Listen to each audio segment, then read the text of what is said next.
And we're live on Facebook. All right, let's get started. Hey, everybody. Hey. Hello. Hello. Lovely. Well, welcome everybody to the panel discussion. I hope that you enjoyed the film. I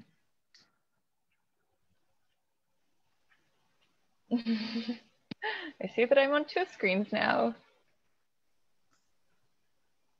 I'm trying to think. Yeah.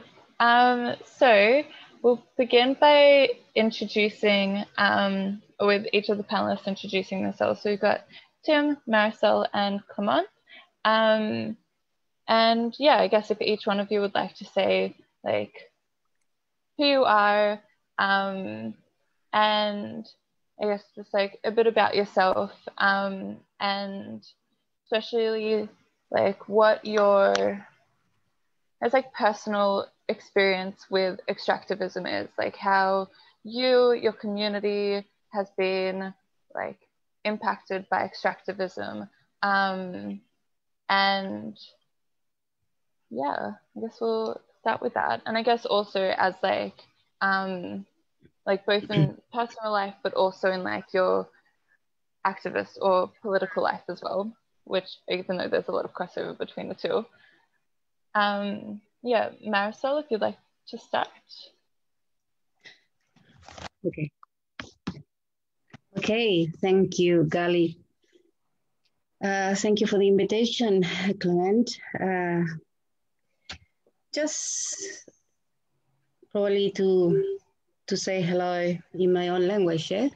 So I will say Mari Lamien, Mari Pulamien, Mari Compuche, Inche Marisol Pinien. I'm very happy to be here today and to share my experiences.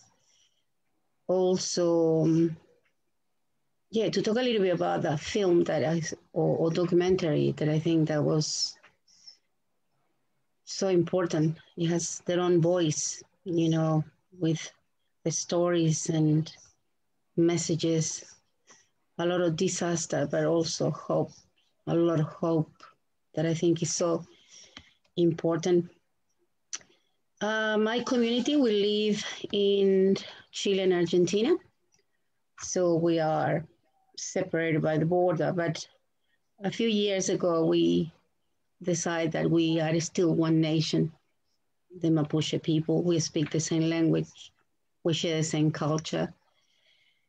We are facing a lot of extractivism, oil, mining, we have forestry companies, but also we have other multinational corporations in our land, like hydroelectric companies. We have also companies, you know, like Monsanto, in a different way, also polluting, contaminating, and destroying the land. We are a very strong people, I will say so, indigenous peoples around the world in general. And we always find ways to continue, you know, our struggle. We are facing a lot of repression if I talk about Chile and Argentina. And the repression comes with the anti-terrorist law. That is the law that especially the Chilean government is using against Mapuche people, the ones we are moving back into our land, the ones we are trying to stop for forestry companies to continue plundering our land. So what it means, the anti-terrorist law means that if you campaign, you move back into your land, they have the right to detain you. And with the anti-terrorist law, they can hold you for close to a year. So without any proof, without any a specific reason, because they have all the time for them to look for proof. But also the anti-terrorist law allowed them to use witnesses with cover faces and also with the voice transform. So when you go to court, you have no idea who is accusing you, you know, because you cannot see the faces and you cannot hear the voices. You don't know who is that person who is saying that they saw you initiating a fire, or they saw you, you know, doing whatever they plan or they want to say about you. So this is a technique that has been used against my people since the dictatorship of Pinochet in Chile. And no matter what government we have, from what party, they continue using the same process. So that doesn't change for us, for indigenous people. No matter you have a socialist government, democratic government, you know, right-wing government, doesn't make any difference for Mapuche people. So the meaning of that is that they use those techniques to stop us from moving back into our land and to keep these multinational corporations safe. So the multinational corporations are allowed to have their own military, you know, police, and private police. So it's all that militarization against indigenous people that we have ourselves and a very strong voice. It's very sad when you see your land, you know, like a very green desert, full of pine plantations, full of eucalyptus plantations. You know, it looks green for a lot of people who goes to the south of Chile. They would say, wow, beautiful, so green, but not really. So all our native plants, you know, all our rivers get polluted by the eucalyptus, you know, from the pine plantation, from the flower, fell into our water and contaminate the water. So, and I can keep going on and on and on in how bad it is for us, you know, this multinational corporation. We are the keepers of the land. We has been always, and we will continue being the keepers. We are protecting our land with our life, and we are so lucky that Mapuche indigenous people who has been displaced and live in the main cities today, they recognize themselves as Mapuche, and they are learning our language, that is the Maputungun, that, you know, the reason why they were displaced was for them to become Chileans, not to speak more Maputungun, to forget that Mapuche means people of the land, you know, Mapu, land, Che, people. So they, you know, but it didn't work. So our young generations who live in the main cities, they are in the process to recover the culture, learning the language, you know, writing music, playing music in our own language. I'm talking about the histories, you know, that now our, you know, we say no ancestors, you know, our elders feel free, they can tell. So I think that's a very important process, and also it's a process that is making the Chilean government scared, and also the Argentinian government, because they haven't been able to defeat our struggle. So we became more stronger. Every time they jail our brothers and sisters, we, you know, they jail one and we came back 10. They jail 10, we are 100. So it's something very important that, you know, I think is important to mention. We also, as a very spiritual people, you know, very connected to the land. And it's so hard when you speak to other people and they don't understand the meaning of this, what it means to be connected to the land, what it means to feel that when they cut, a tree that is a native tree, you also suffer. It's not just something that you say, it's something that you feel, something that is with you. We respect nature. The responsible, the capitalist system, the neoliberalism, responsible, they are the killers, of indigenous peoples around the world. And we need to fight together to defeat them. We need to find a way to unite, to defend our land, to defend our water, the air, nature, Mother Earth. So we need to stop using our colonizer names. Like, for example, as you can see me, Marisol Salinas.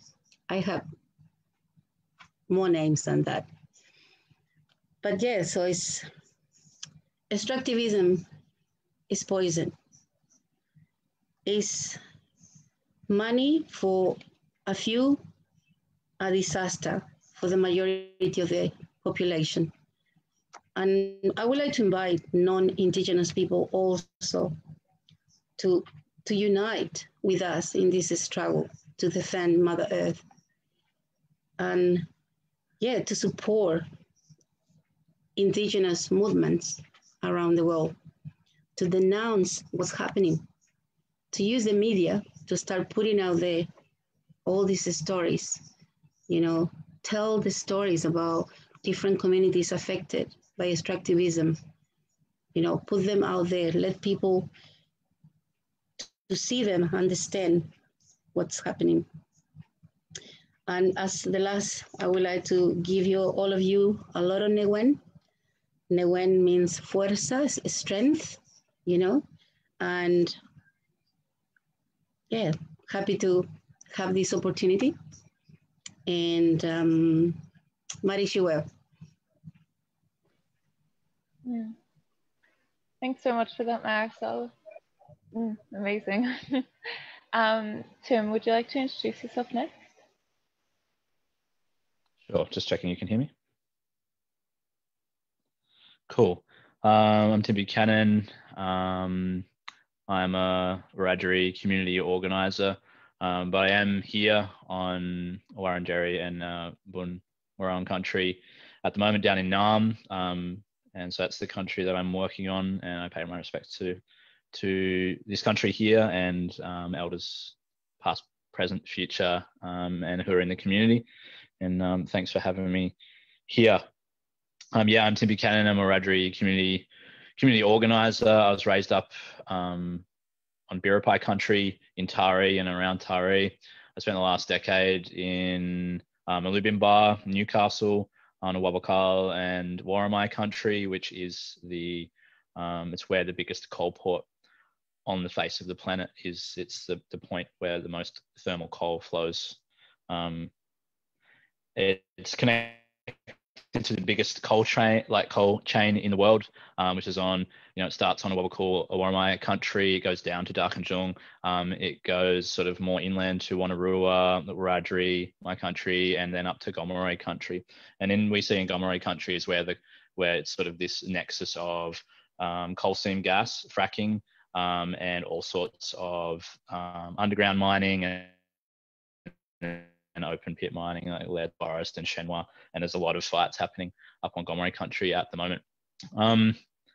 I guess also personally, I feel sort of at the back end of some pretty brutal stuff that was addressed in the film, like dispossession of land, severing of culture, trying to, urbanize people. My grandfather was stolen gen. I'm pretty, like, at points feel disconnected from culture.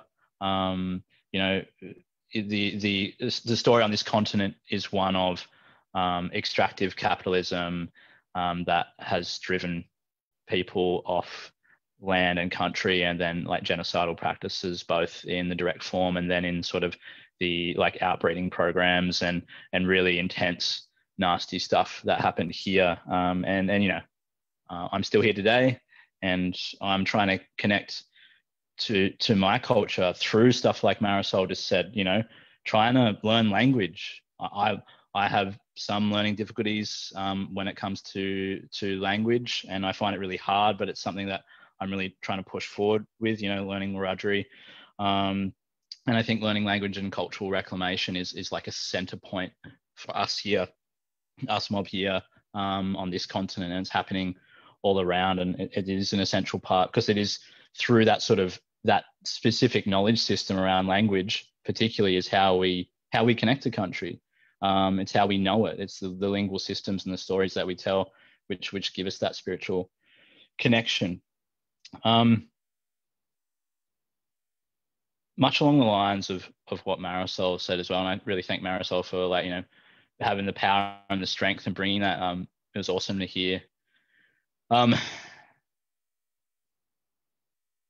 guess the way the situation here on this continent is, so when I see this film, I see so many communities going through the same sort of things that have happened here and are happening, and I actually see the same companies that are involved, like Chevron is really involved in liquid natural gas on the West Coast. And if anyone is familiar with the James Price Point campaign, Chevron was involved in that, having that liquid natural gas plant on Gurulabalu country. And those people won that fight, but again, it shifted. Those risks are coming back. So that was quite a successful win we had on this continent for First Nations people and communities. But again, that risk is slowly coming back. It's been 8 years. That's just off the top of my head, and please check that number. But that win was a few years ago now. But then the way of the system is those sort of risks are coming back in. This continent is so vast and so wide, and we have so many different countries here, different First Nation countries and groups. And I guess the story here is one of coal, is one of lithium. Like, Australia is the largest lithium production country on the planet. That's on First Nations land. Uranium has been affecting our communities and water supplies and poisoning people for a long time.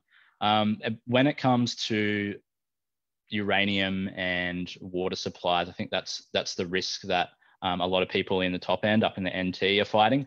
And also for me, when we talk about extractivism, capitalism, and climate change, is something that I recently had to deal with firsthand, like maybe close to 2 years ago now, when it got to the point where mass irrigators for cotton farms were extracting water from what we would usually deem the commons, like a public river system, and storing it on their own land illegally. You're not allowed to dig the channels to store the water.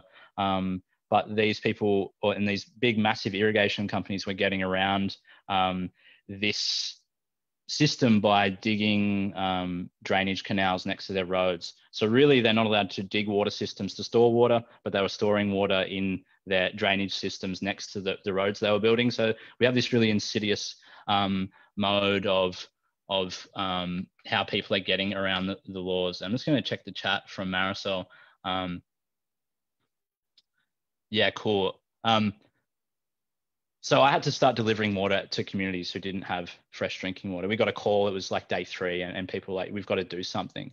The local community is being told to drink the bore water, but the mines in the area had, I grew up drinking bore water. Sometimes it's fine, but the mines in the area, the coal mines and the CSG fracking had damaged the water table. It had dropped considerably, because when you dig a massive, massive open pit coal mine, the water tends to drain into it, so that the water table drops.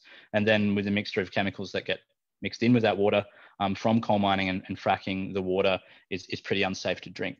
So we had to deliver 10 tons of bottled water and stuff you buy from Coles and Woolworths. That's what we had to do. It's these sort of situations which I thought would be much further in the future, when we are delivering like the bare necessity of drinkable water for kids and families. That really kicked my ass into gear, to be honest. Been fighting coal for a long time, and not that I'm saying it's abstracted, it's absolutely damaging to like country, sacred sites. And I was definitely like in the game then, but then when it comes to like basic necessities like water and water security, that really changed the game for me. So it was amazing to see the film and see the broad coalition that is building between nations and building those bridges, which are quite segmented by like colonial borders, you know, straight lines through people's countries. Like Marisol said, you know, the Mapuche people aren't defined by these arbitrary state lines. Yeah, I think I'm going to leave it for there because I think I'm rambling a bit, but I think I'm still sort of feeling the film, and it's a dual feeling, right? It's like, it's so amazing to see people travel and meet and go to communities and understand that their shared fight, but seeing the damage and the destruction and the blatant abuses and oppression by like companies like Chevron just dumping stuff into river systems and not cleaning it up is pretty sad. So these are mixed emotions, and the film was really great, and I thank you know, people for making it. Thanks so much for that, Tim. And also, we love your rambling. Also got a text from a friend being like, no, he's watching it also. No, keep rambling. But yeah, so on that note, Clement, would you like to introduce yourself as well? Of course. Hey, Gali, Tim, Marisol, everybody. Thanks for having me. I am super, super excited to be in Australia right now. Who knew that the technology would allow me just on a blink of an eye to transport myself or teleport myself as far as Australia. Yeah, so I am Clément Garat, the co-director, French co-director of the film that some of you have watched, The Condor and the Eagle. I co-directed the film with my wife, Sophie, who is German. We live in Germany now. We needed 2 years traveling in a small van to produce this film from northern Canada all the way down to the Amazon rainforest of Peru and Ecuador. We went to Chile as well, but it's not included in the film, unfortunately. We have started this project 6 years ago, so it's our first film. We tried to do this film the right way, to be serious about it.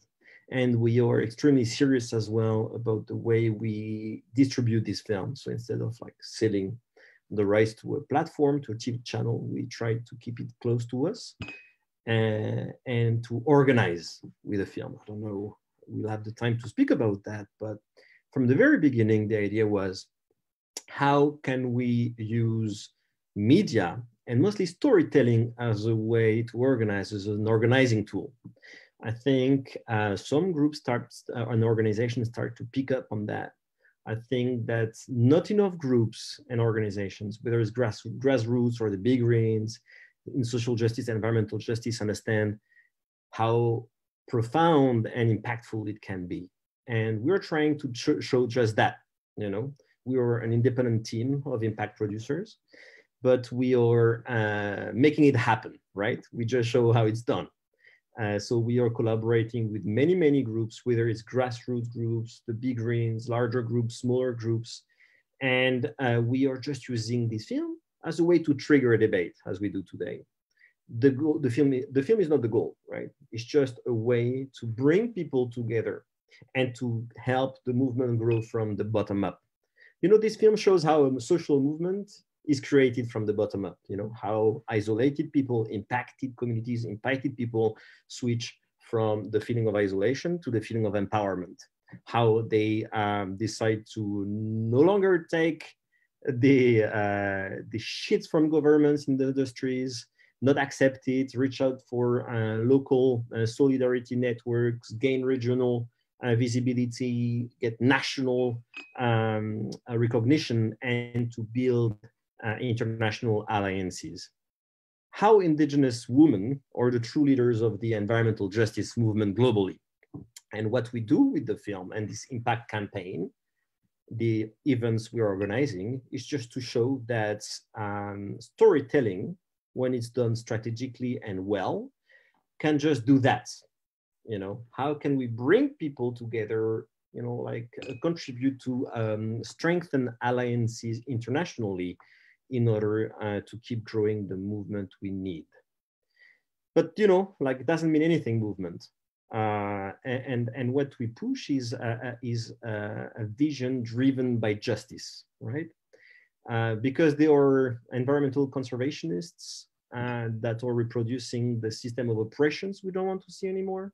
So it's not enough to have good intentions. It is all about how are we ready? How far are we willing to go to give up on our privileges, or better, how can we use our privileges in order to support the work from the front lines that are already implementing the solutions we all need?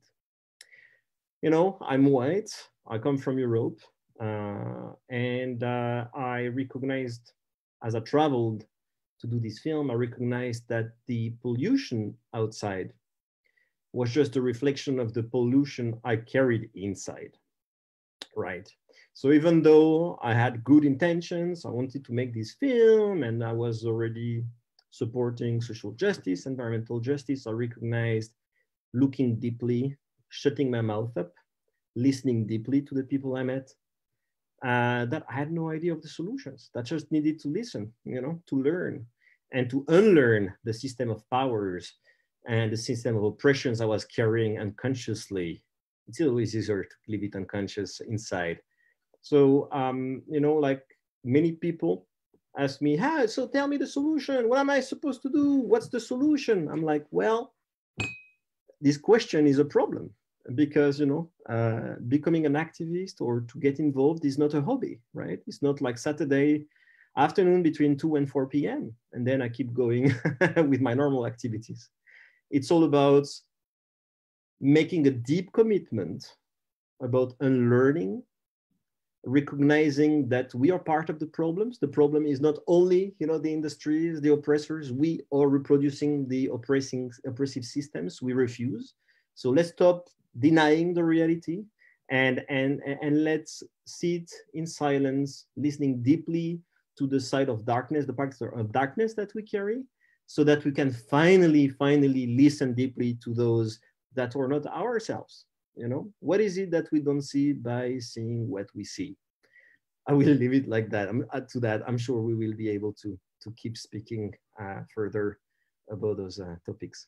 Anyway, thank you very much for being here and for having me. I appreciate that. And thank you Blockade Imarc for hosting our screening and for making this space available for us to speak about those important issues.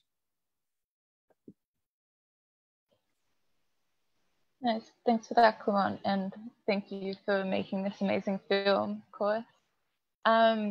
Also, just inviting everyone who's watching, if you've got any questions, to just send them through the Zoom webinar chat and we'll try get to them.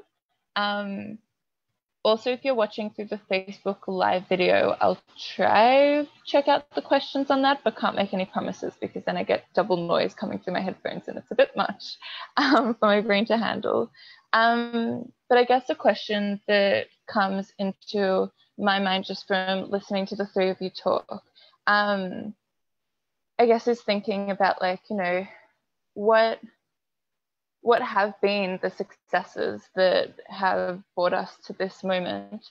You know, what are the variety of, like, you know, even in The Condor and the Eagle, we've seen like healing walks, and we've seen talking with councils, and we've seen direct opposition to these companies and to these industries.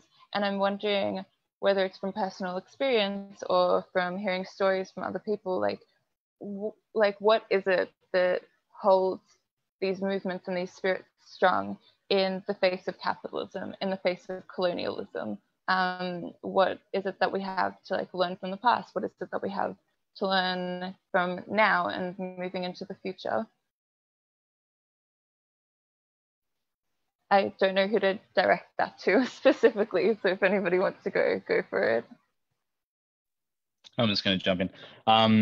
Yeah, what I took from the film, and you know what we talk about in our communities and even in non-First Nations communities, is like the need for localized, community-driven, grassroots sort of strategic models, but also decision-making models that are inclusive, We are not seeking to build power structures where we ask someone else with power to please stop destroying our land, please change the legislation. We're seeking to build power structures which empower our own communities and those around us, and we seek to build that power to share it with everyone around us.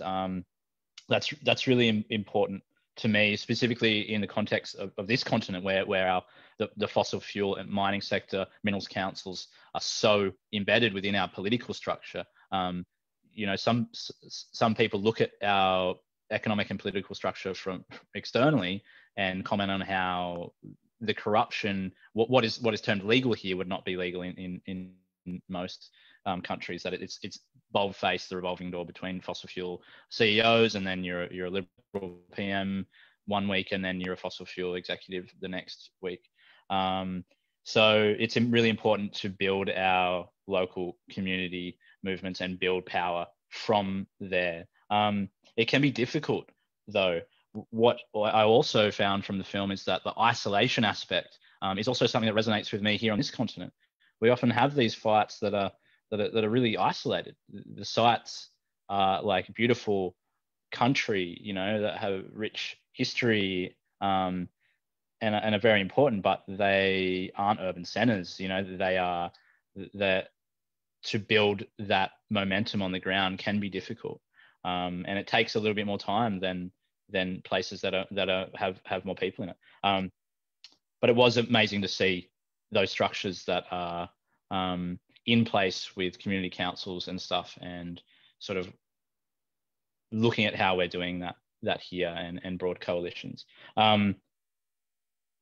And I just want to, chuck it to Marisol and talk about those broad coalitions. And I was really interested to that realization that, you know, Mapuche people you have your own lands and it's your country, but there are these weird arbitrary border lines of colonial countries through them, and how you deal with that, and what sort of conversations do you have to bring all Mapuche people to the table? How?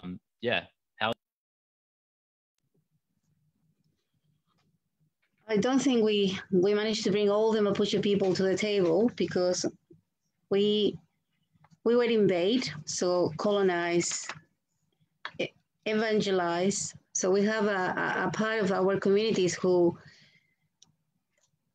some of them, they don't believe in our culture anymore, spirituality, dream time, but they do believe in God, the Western God.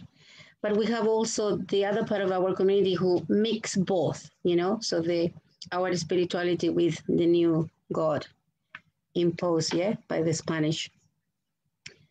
So I will say that, and I will speak on just for those communities who are moving back into the land and fighting for their rights, because that's not every Mapuche. I will lie if I said that every Mapuche is in the same, you know, a position fighting for their land. But for those one who are, there is instance where we get together and we manage to get, we call it Parlamento. You know, we unite, we talk about what's happening, what is affecting all of us, and we try to get an agreement. That this is something that happened between the Loncos. I'm not a Lonco, so I will not be part of that discussion. That will be the Loncos and the Waishafes, who are the spokesperson of our community. So, but when we have extreme situations, you know, that affecting our communities, we do manage to get those parlamentos, this discussion, and get these agreements, putting aside the difference, because we do have difference between communities. We are Mapuche, but we are different communities. For example, I'm from the south, from an island called Chiloé. So I'm a Huilliche. I'm a Mapuche Huilliche. See? So what we have some difference with the Pehuenches. But we manage, you know, to get some agreement on how to defend ourselves and how to try to protect each other. But this is just for those, again, Mapuche who are defending the land affected by these multinational corporations, forestry companies, communities already displaced by hydroelectric companies. What we are facing is militarization. We have the militaries, surrounding our land, or we have what we call the police station. It's like a little box where you have a police where, normally they have the right, they patrol around our communities and they can ask you for your IDs. Normally that's what they do you see, our appearance is different than the Chilean most of the time. So they can tell when you're a Mapuche and they will come and ask you for your IDs. There is all the racism. The treatment is different, so the way people see us is like we are wasting the land because we don't produce the land as the way the Western, mentality, exploiting the land for them means, working the land. But for us, it's totally different. It's a different connection. And also because we are in the process to move back into our land who has been already polluted by some of these corporations. But I will say that we do have that unity when it's needed. But also we have our biggest difference between our communities. From the video, I think is, as I said, the hope that you see in those communities who are badly affected, but they still want to fight for the land. They still have that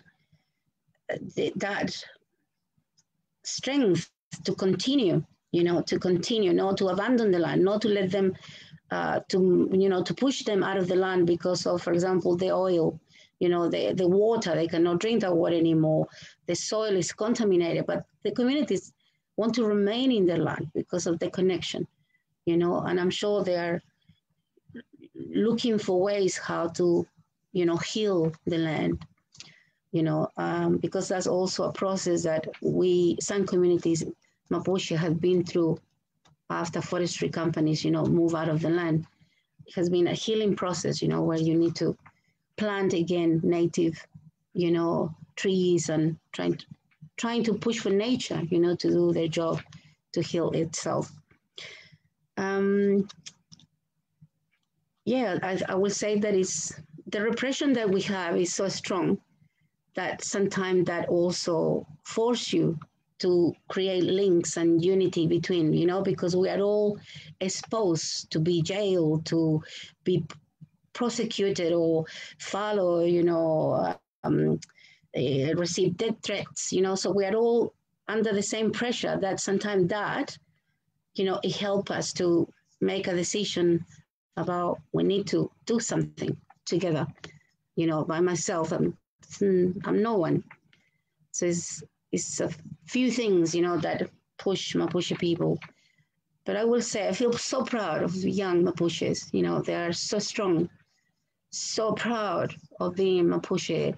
And that is so important for us, the ones we are not that young anymore, to see that our new generations have that spirit. They are warriors, they are prepared to defend our land, and they are more open to conversations than my generation and my previous generation, I will say.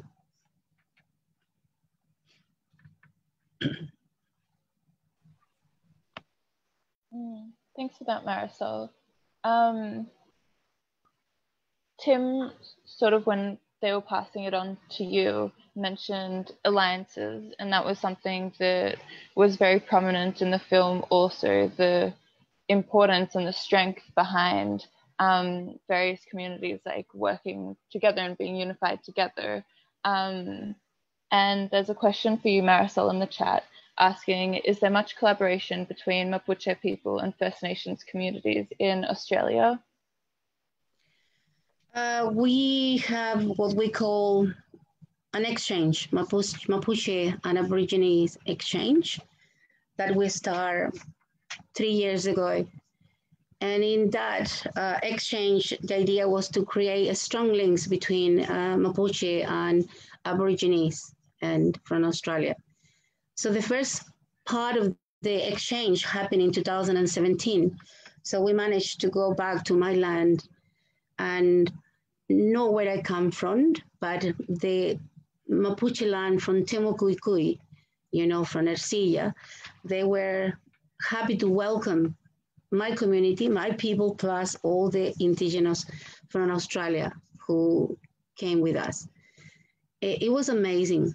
What do you want me to say? It was amazing. You know, we had local indigenous from here, from Western Australia, from Victoria, from Perth, you know, from different parts coming with us. And some of them, they don't want to leave Mapuche land. You know, some of them, they were there and they were, this is my land now. I want to be here. I want to live here. You know, it was amazing. You know, they also experienced racism with us, you know, because we were moving from one community to another, you know. So we stayed in Temucuicui, but we moved and we met with all the other Mapuche communities. But also we visit all our brothers and sisters in jail, all the jails where we have our Mapuche leaders, you know, so we also did that. And I think it was important and strong, you know, to see for some other communities, you know, how Mapuche people, you know, live. You know, we were the land, but also the difficulties, you know, when it's time for us to sell what we produce, you know. Some of the Mapuches, the one we stay with, they go to the main city in Temuco and they have like an illegal way, you know, to put like a little box and try to sell what they produce. And you see police coming, you know, taking all the products from them and all that kind of repression, you know. So I think it was very important, you know, to see how strong is the community, how we try to stand up over and over. You know, we are pushed in our face once and twice and 3 and 4 times, but we always try to find ways to keep going. And we are planning the second exchange. The second part of this exchange is here in Australia. It was planned for this year, but we had the pandemic. It was for April this year, so impossible. So we are hoping to have a meeting soon and to organize it for, will say it will be for 2022 this time, if everything is okay. So what it means that different loncos or Waishafes, you know, from the Mapuche community will come here to Australia and meet with local, you know, leaders here. Also, we are hoping to invite in this exchange. We already got agreements from some of the local Aborigines leaders, you know, to invite some indigenous from the Asia Pacific also affected. And if it's possible, Latin American, other indigenous from Latin America, who also join us during the exchange. It wasn't just Mapuche Aborigines. We also had indigenous from Peru. We had indigenous from Brazil. We had indigenous from Ecuador and from Colombia. You know, also they join us in this exchange in Mapuche land.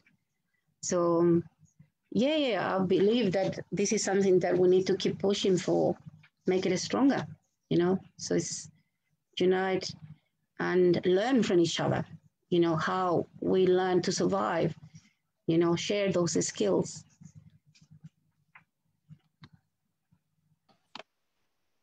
Thanks for that.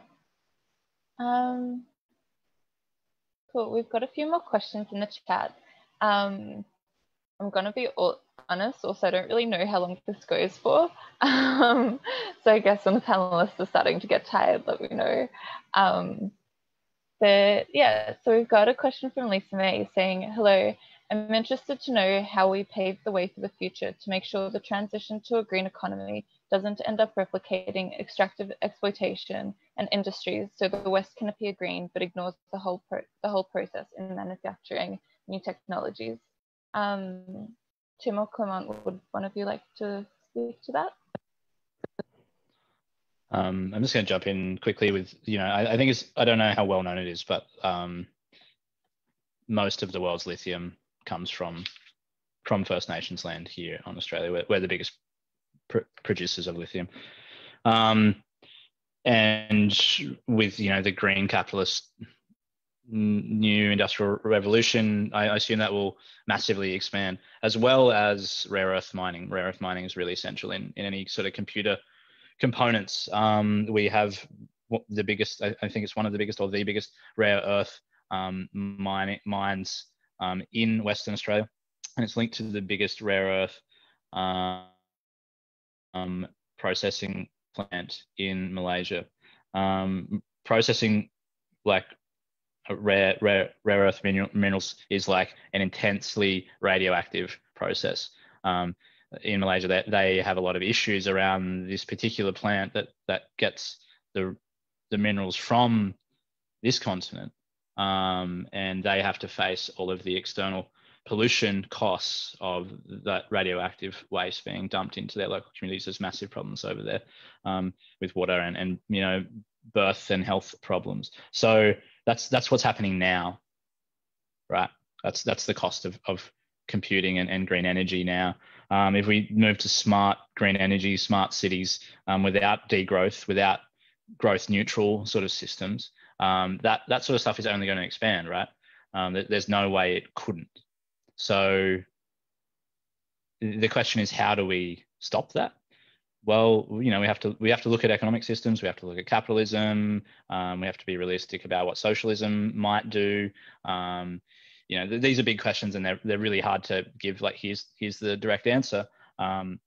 But we know what will happen if we don't change, and we know what will happen if it's a green capitalist economy that's sort of like US led. And we have, what are the next wars going to be? But not oil anymore. It's going to be about lithium. No thanks. So the way we stop that is obviously through just, like other people have said, this is a lifelong thing for me, not because I'm an activist, because it's just like, it's a necessity. It's about survival. It's about seeing what's already happened to my people and understanding my disconnection. But also, for non-Indigenous people, it's all these issues are going to affect you more and more. We're sort of at the pointy end, but I realize a lot of people are already on board because they're seeing what's happening to their own communities and can see their own futures changing pretty rapidly. So we just have to keep building. We have to keep building momentum. We have to keep skill sharing. Personally, I have to get better at sort of this like culture of like looking after yourself, like this whole sort of regen culture. I'm a little bit iffy on the name, but I think it's a great idea. It's something that like organizers really crap at, is like taking breaks, knowing when to stop, knowing how to skill share properly, delineating tasks. This is my personal list from my head, but that's the sort of idea. How do we do it like healthier for ourselves, and share that on, and like, build responsibility and power as I get older, but then pass it on, like be a proper, I don't know if the word is leader, but like someone who facilitates, like constantly is just understanding and making it palatable for more people so they can lift themselves up. That's it for me. Thanks for that, Tim. I think we've just had Clement drop out from poor internet. Was there anything that you wanted to add to that at all, Marisol? No? All right, no worries. Cool. There was also a question. Oh, one second, I think Clement is back. Hello. Was there anything else that you would like? No worries. Was there anything that you'd like to add to that at all, Clement? To add to that, I don't know, because I got disconnected, so I don't know what I should be adding to. Do you have any question or something specific? I have a question. For All right. Yeah. So 2 years journeying around, Turtle Island, right? And then going south. French filmmaker. How, for those people who are creative, and I'm into film. I know people who might be watching who are filmmakers. As an outsider, like gaining trust, how to do it respectfully, things that you've learned already mentioned that, like turning up and listening and you know, closing the mouth a bit. But also as someone who is a creative person and like, you know, you do bring enthusiasm. How did you deal with, or like, what was that journey for you more as someone who is an outsider, you know, and coming into communities that might be suspicious, and all that sort of stuff? That's a big question. Thanks for that, Tim. Yeah, I don't know. I don't have a straight answer for you. I think that whatever impact we go through, whatever solutions we want to promote, whether we are Mapuche community, whether we live in Ecuador or we are privileged people, it's all about stories we speak, story we tell, you know, like when we started our journey, that was at the beginning of our story. And as we kept on traveling, you know, from North America to South America, the months passed by, our story changed. We met many people, our perception changed, and we learned so much. And so it's all about the creative process, I think, whether it's about making this film or for the other creative out there, is how do you constantly recreate yourself and the story that you tell. So you can tell stories by painting, by, you know, playing an instrument, playing music, making films, writing books, but you need to be extremely honest about yourself and how you look at your own ego. Because when we're speaking about toxicity before, and it's the same, you know, for indigenous people and privileged people. We all have problems and we all struggle with our egos. So am I going to keep identifying myself with the full sense of self that I build? Or am I going to just try to step aside, stop identifying myself with this little voice that I hear in my mind, and start rediscovering the interconnectedness I have of this self with the rest of us, with the natural world, with other people, with other cultures. So to gain the trust of people as we traveled through the American continent, to not appear threatening to indigenous communities as two white folks coming from Europe, and those communities having gone through so much violence, genocides, oppression, is just to be absolutely honest about your own story. You know, I come from a family of oppressors. You know, my mom was born in Algeria in a family of settlers. And I grew up in this environment in Europe, you know, where we totally forgot our indigenous roots. At some point, you know, our ancestors were in tune with the natural world. They were somehow indigenous to the land. But, you know, the cultural genocide is complete. So, you know, I think that in order to become a very powerful creative, to push forth a very powerful story, whatever media you use, it is to be willing to look deeply inside and to make a mess out of yourself, you know, unlearn what you think you know, challenge your own ego, and try to, you know, reconnect a different way with yourself and your environment, and understand that you're actually deeply connected to everything, and that your full sense of ego is just like another bullshit that you need to step aside from. I'm sorry, I stop here. And anyway, you know, I'm usually not taking part in the panel discussions. That's why I'm not a filmmaker. I mean, I just did this one film, but that's why I like, you know, listening and trying to organize more than just being on the front, because I think that I'm much more effective by listening than just speaking. So sorry for my bad communication skills. Good. Thanks for that, Clement. It was truly terrible. I know.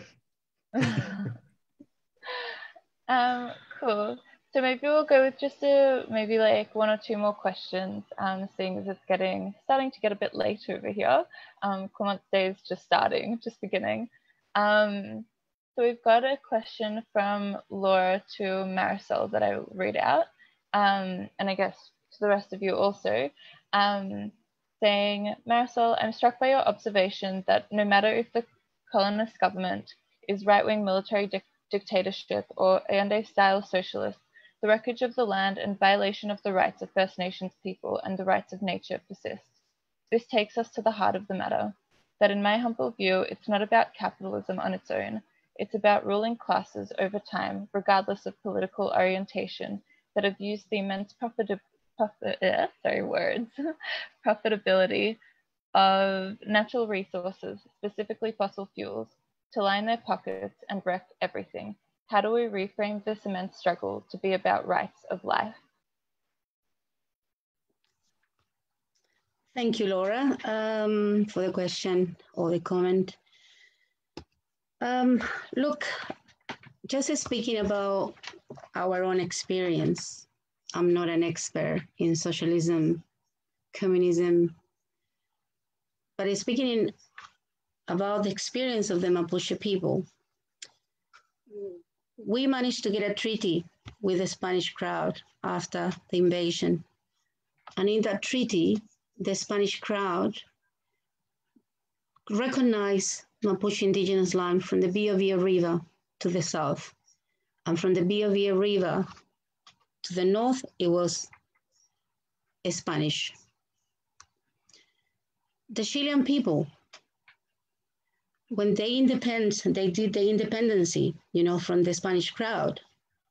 After that, they decided to invade our territory, not to recognize our treaty. There was a capitalist government. They invade our land because they wanted the natural resources that they were in our land. That's the experience we have. And when you mention in your comments, Salvador Allende, I never mentioned Salvador Allende because that was the only government in Chile that recognized our rights, and he gave us some of our land back. But as soon as we had the dictatorship, Pinochet, back in power, he reversed. He changed and took all the power that Salvador Allende gave us to Mapuche people. After the dictatorship, every government that we have in power decide not to look into the Mapuche problem, into the land problem we have, into the militarization we face, into the continuously invasion of our territory, the displacement of our communities. And from the dictatorship until today, we have the Socialist Party in power, we have the Democratic Christian Party in power, we have the right-wing party in power, we have 3 times the Socialist Party or the coalition, whatever they call it, in power. None of them decide to look into the Mapuche situation. But that was my comment previously. I have a lot of respect, no matter if I'm not a socialist or communist, for Salvador Allende and for what he tried to do to restore the damage that was caused, to our territories and to our people since the Chilean people invade our land. But that's one part of the answer. I do agree that Mother Nature is something that doesn't have probably a political tendency, but in our personal experience, again, I will repeat myself, what we know is the neoliberal policies, they are in place at the moment, to us, and the capitalist system that is the one who keep ruling in Chile. And they're the one who allow these multinational corporations to plunder our lands and displace us. So that's all what I can say. So I don't see that a solution. I don't see that the capitalist system is looking after humans or the nature. They don't care. The neoliberalism don't care about humans and about the nature. So it's a poison system. So yeah, so I'm not sure if I'm answering your question, but I think the struggle needs to continue. And yeah, I agree for the rights of life, nature, but taking the capitalist system out of the picture.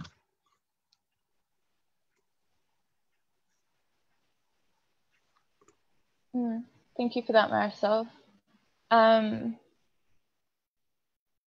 Cool. I think that we might start closing it here. I think that we're all starting to get a little bit tired down on this end.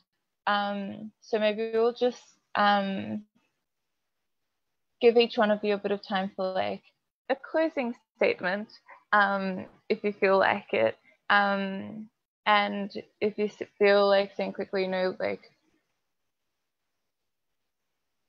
how, like, as we've sat down, we've watched this film, like what next? What's the sort of like your individual, if you'd like call to action coming out of this? Like what's the like final like burst of inspiration to like go to sleep, dream up in our dreams, and wake up tomorrow morning being like, yes, this is my purpose now. Yeah.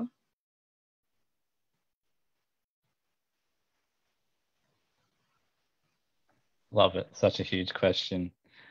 Just for I find these panels for you. I find these panels interesting because it's like you want to impart knowledge, but sometimes it's like, I'm using this panel to connect with other people and learn some stuff, and so that's great. So for me personally, it's like I think taking some time to do some of that deep listening, taking time to recharge, finding my own sense of energy and personal power and motivation that, I'm trying to tell you how to get now. And I guess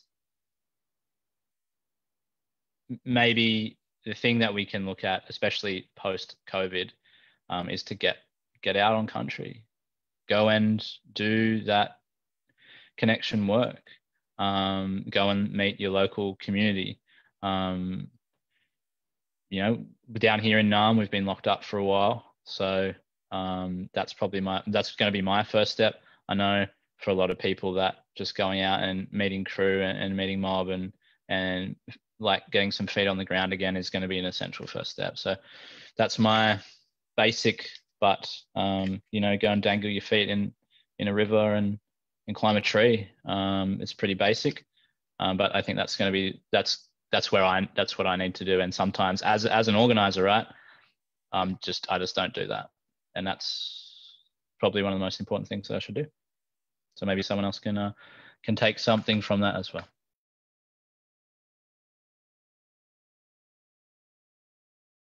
I like that, Tim. Yes, climb a tree. That's pretty cool. Yeah, I think it's very, very painful to keep your eyes open. There is so much injustices, so much pain, so much suffering, so much. The world is pretty messed up, right? In our own history, family stories, our neighbors, Well, we need to keep those eyes open, And how can I keep being positive? How can I be still, nurturing a positive energy? I hate this word, positive energy, but that's what it is.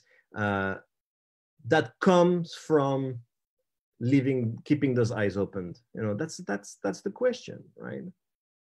Because many of us is starting fresh, starting positive, and then after a few years of organizing, they just burnt out and they go back home. They go back home. What is home? It's the home, this place of privilege, this place of comfort, this comfortable living, right? Because, it is possible to live comfortably at the expense of so many sacrificed communities, at the expense of the planet, at the expense of our own, mental sanity. So, that's a good question, That's a good question. How to, from detachment, become super involved. You know, how can you keep your eyes open to the distress of the world and still trust deeply that you can make a positive difference? I don't have any answer, but it's a long run, right? You have to last. If you just like, you know, get involved to try and see, that's not a good approach. You know, you need to take a seat and commit to yourself, make a deep commitment. Okay, you know what? If I start tomorrow, I will still be in the struggle, in the fight in the coming 35 years. Because you don't fight for yourself, you know, with a capital S. You fight for the next generations. You fight for your kids. So you don't do that for yourself, and you don't do that for the coming 2 years. You do that for the next 30 years. So find a way, you know, find a way to breathe, find a way to climb a tree once in a while so that, you know, you can ground yourself, you can find the peace you need in order to keep striving. Because we don't need organizers that do that for their own ego. We don't need people that will fight for 2 years and go back to the system.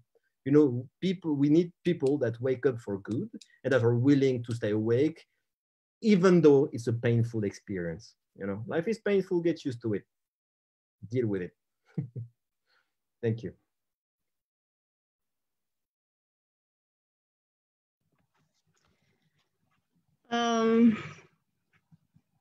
Look, as I said before, I think in the video and in real life, you can see that Indigenous people are very positive people. Everything that has been done to us for centuries, you know, we're still there. We still smile, we still laugh, we still have time to enjoy life day by day, you know, and we fight, we organize, you know. I think it's important, you know. So it's find yourself. You need to know who you are. You need to find the connection that you have with the land, and that will give you the strength, you know, to keep going, to see life in a positive way, you know, to see that when you see birds, trees, beautiful flowers, you know, how beautiful they are. Think about how important is, and you know, such a beauty there for you to see. And you know, for me, life is beautiful, no matter, you know, like me and many other people, exile, moving out of your land, not because you want it, you know, because you were forced to move out. So but you still need to look life in a positive way. You need to push yourself up. And if you decide to join the struggle, I agree with Clement. I think it's something that defines you for life. It's not something that you take as a, you know, because I'm a uni, because I'm studying social work, because I'm doing, you know, these anthropology studies or whatever, and you have a subject and you need to do a placement and, you know, blah, blah, blah. Because I met so many during my lifetime of students, you know, who get close to you because that's what they are studying and they need to learn.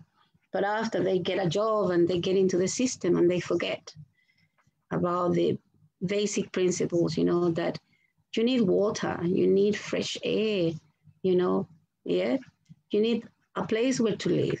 You need the basic needs to cover, you know, and that should make you happy, you know, and to share the same view with other people, you know. I think it's important. As we, you know, Mapuche, we said our Fijian tune, you know, is my spirituality, you know, so it's the connection I have with my goddess, with everything that is around me, you know, give me the strength. And yeah, I'm not sure if it's important for other people to know that, but that's all what I can share with you, you know. This is, life is beautiful. There is some humans who doesn't make it beautiful, but we need to stand up and fight what we think is the right, you know, way of living, you know. And just for Clement, you know, I'm going to think about it, but I'm not sure if I agree with you about that. Everyone has an ego, you know, so I will have to reflect on that. You know, I think Indigenous people, we have been exposed to a lot, and probably I will not call it ego, you know, for those one who are so proud of who they are and, you know, confident and, you know, but as I said, it's something or a conversation for the future.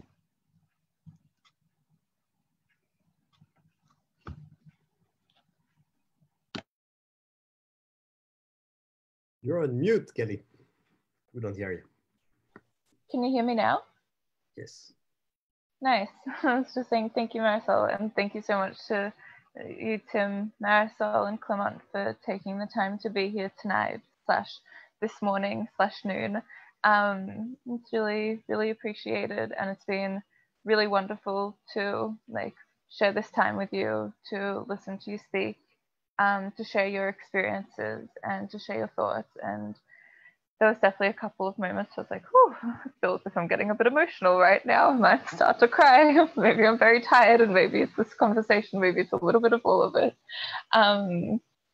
But yeah, super, super appreciate it. Super appreciate everyone who's taken the time to spend their Sunday night joining us here. It's been really special. I know that I feel really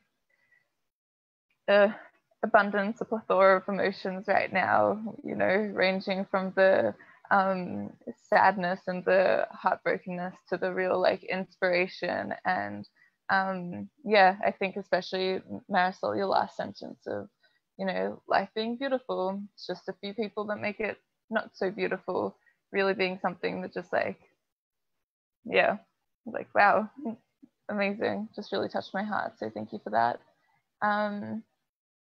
Yeah, and I guess this is just the first day of the Blockade Imarc Counter Conference. Please stay involved. Please come join us for the next week. There's heaps of amazing workshops, amazing forums, more documentaries to be seen.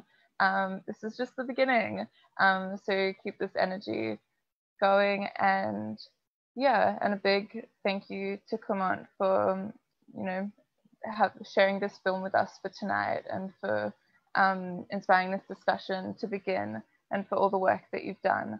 And a reminder also to the people here that this event is donation based. So if you're able to, please make a donation, and the money raised will be going to both Blockade Imarc and the film's impact campaign, which is called No More Sacrificed Communities, which you can read more about through the what is it called? Online link that you use to register for this event.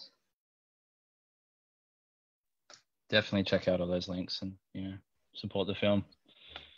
And yeah, thanks to all the panelists. Oh, sorry. Gali, you did a great job. That was your first moderating a Zoom call. That you found your vocation. That was very good. Thank you. Thank you. Yeah, nice. Cheers, everyone. I'm so tired. I'm out. But it's lovely to hear from you all, and we've got more panels on. We've got so many more panels. Let's do it. Love you. Thank you, Tim and Marisol. It was great to meet you. Even if it was short, it was good. Thank you. Bye.